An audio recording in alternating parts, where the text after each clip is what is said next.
Shalom.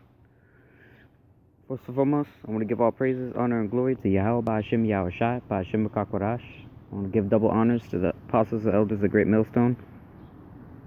And shalom to the sincere Akim out there teaching the truth and sincerity. I found this article on RT saying why is U.S. always stumbling or sliding into war? How the media misleads with language. I'm not gonna get far into this. This thing's super long, but I'm gonna read like half of it. This is the way the mainstream media tells the United States never ever ends up embroiled in wars and military conflicts on purpose, only ever by mistake or as results of things planning or strategic missteps. Very often when media coverage of war is analyzed, there is a focus on how hawkish pundits cheerlead for conflict and journalists parrot officials' narratives while dissenting voices are drowned out. Mainstream network, for example, have been heavily criticized by media watchdog exclusively inviting pro-war guests and ex-military hawks into their news shows to convince Americans that war is the only reasonable course of action, to let anti-war commenters get a look in. But there is a more subtle and unnoticeable way that media deceives us, even when they are not outright cheerleading for military action, as was the case in the lead up to the war. The language they use to describe events is designed to absolve Washington of blame. Next time you read the news, notice how the U.S. is always stumbling into war, drifting into war, or sliding into war, or even sleepwalking into war. To stumble into war seems to be the firm favorite among these headline writers.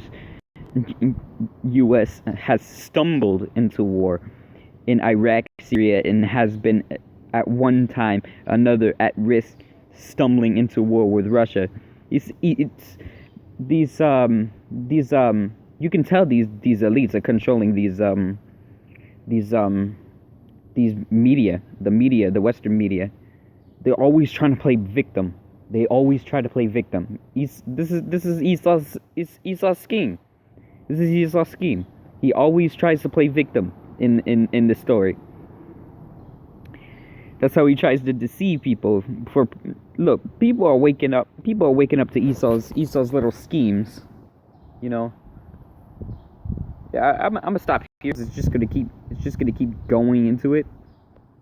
See, Esau's just trying to play victim. He's trying to make it seem like he's the hero of the story. That he's the one who doesn't want he's the one that doesn't start the wars, but he's the one who finishes it. That's why he's trying to push. All right, I got some scriptures. So I got Jeremiah 49:10.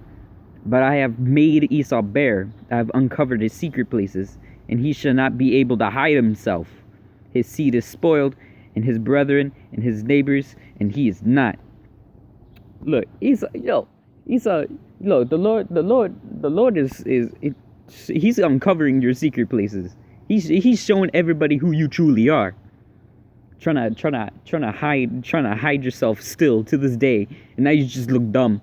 You just look really stupid. What was this other one? Salaki, give me a second.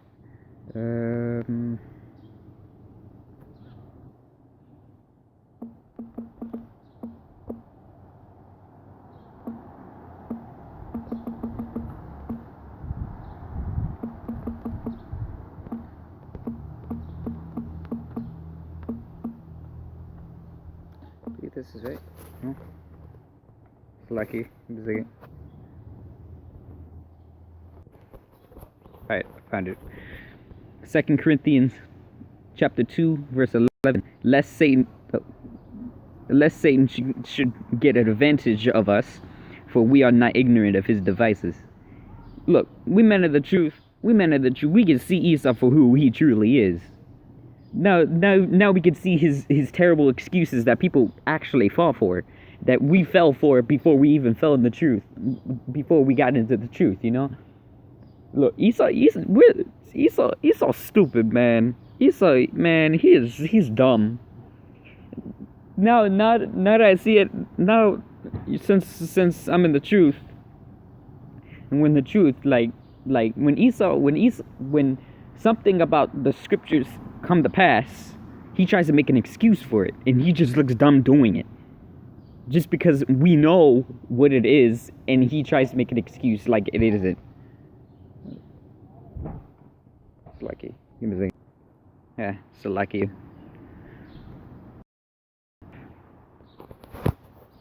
I'm gonna read this again. Lest Satan should get an advantage of us, for we are not ignorant of his devices. It's lucky again. Brothers keep coming. For we are not ignorant of devices. Esau, man, he's so dumb. Wait, give me a second. Let me find this.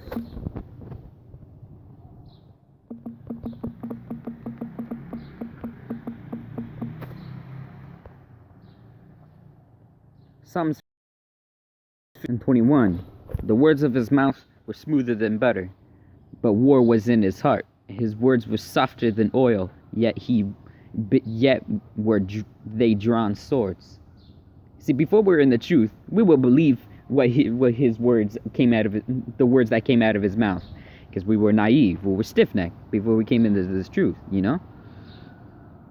But now we can see Esau that he has war in his heart. We can see his spirit. Like you can tell when he comes over and he tries to humble himself down, trying to act all nice, try to be your best friend and stuff like that. But they're obviously covering up their true colors, you know. And yet were they drawn swords. Esau, he's just got destruction coming for him, man. Oh, World War III, there's no avoiding that. There's no avoiding that. No matter what path he tries to take, it always leads up to what the Lord's plans are. Well, yeah.